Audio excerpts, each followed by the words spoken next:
కానీ నేను ఇవాళ ఈ వేదికగా ఇంతకుముందు ఆయన నాకు సవాల్ ఇచ్చింది కాబట్టి నేను చెప్తున్నా, సవాల్ ఇచ్చిన ఆయనకే చెప్తున్నా, నీకు నిజంగా ఇప్పుడు అందరూ మెన్షన్ చేస్తున్నా ఏదైతే దేవునూరు అటవీ భూముల పక్కన ఆ దేవునూరులో నీవు దొంగతనంగా నీ బినామీ పేరు మీద నీవు భూములు కొన్నవా లేదా?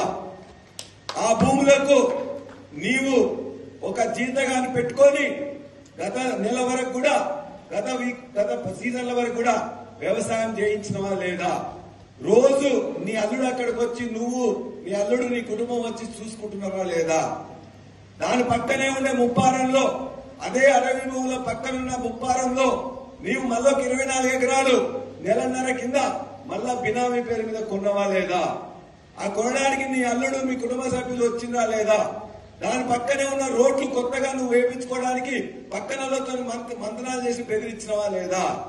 3, ఇవాళ ఏదైతే అటవీ భూములు ఉన్నాయో నిజంగా రైతులకు చెందిన అటవీ భూములని పూర్తిగా క్లియరెన్స్ రాకముందే జాయింట్ సర్వే యొక్క రిపోర్ట్ ఆధారంగా మిగతా కూడా పూర్తిగా మీ యొక్క ఫారెస్ట్ డిపార్ట్మెంట్ నుంచి పర్మిషన్ రాకుండానే ఎందుకు వాళ్ళని ఎగదోసినావు? వాళ్ళందరికీ పని కాకుండా వాళ్ళందరినీ బెదిరించి చివరికి నువ్వే కాజేయాలని చెప్పి నీ ప్రయత్నం చేస్తున్నావా లేదా? ఈ మూడింటికి నువ్వు సమాధానం చెప్పు. ఖచ్చితంగా నీ యొక్క బినామీలు అక్కడ ఉన్నారా లేదా? ఆ దేవునూరు గ్రామస్తులందరినీ అడుగు, ఆ ముప్పారం గ్రామస్తులందరినీ అడుగు. ఎవరైతే నువ్వు రైతులను ఇక్కడ పంపిస్తున్నావో ఆ రైతుల పేరు మీద 1000 ఎకరాలు కొలగొట్టడానికి నువ్వు సిద్ధపడ్డావా లేదా? నీకు ఇవన్నిటికీ నిజంగా సమాధానం తెలిసి కూడా నువ్వు అబద్ధాలు చెప్తున్నావు. నువ్వు నాకు చిమ్ము నెత్తు లేదని చెప్పి మాట్లాడతావా? బరాబరిగా చెప్తున్నావు.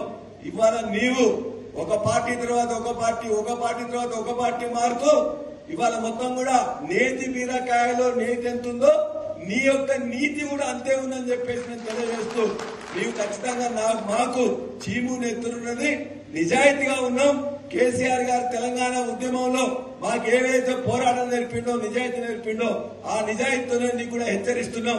పిచ్చి వేషాలు వేస్తే ఖచ్చితంగా అక్కడున్న ప్రజలు నీకు ఓటేసిండ్రు, నీ అల్లునికి ఓటేయలే. నీ ఆంధ్ర అల్లుడు ఇవాళ పోలీసులందరినీ రిక్రూట్మెంట్ లో ఉంటున్నాడు.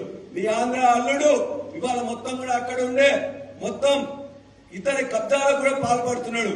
నీ ఆంధ్ర అల్లుడు మొత్తం రెవెన్యూ డిపార్ట్మెంట్ మొత్తం గుప్పిట్లో పెట్టుకున్నాడు. అక్కడున్న రోడ్లన్నీ కూడా మిగతా కార్యకర్తలకు ఇవ్వకుండా నువ్వు వేసుకుంటున్నావు. ఇటువంటి పిచ్చి పనులు చేసుకుంటూ మొత్తం కూడా నీ ఆంధ్ర అల్లులతో ఇక్కడ దోపిడీ చేపిస్తూ మేమిచ్చిన గులాబీ విజయాన్ని ఇలా వాళ్ళకి తాకట్టు పెట్టుకొని భూములను గుంజుకున్నామని చేస్తూ నాకు చింపు నెత్తులేదని చెప్పి మాట్లాడతావా? జాగ్రత్త బిడ్డ, ఖచ్చితంగా అన్నింటి కూడా నిరూపిస్తాం. నీ యొక్క మొత్తం కూడా నువ్వు వేసుకున్న ముసుగును కూడా తొలగిస్తామని చెప్పి కూడా నేను హెచ్చరిస్తా ఉన్నా.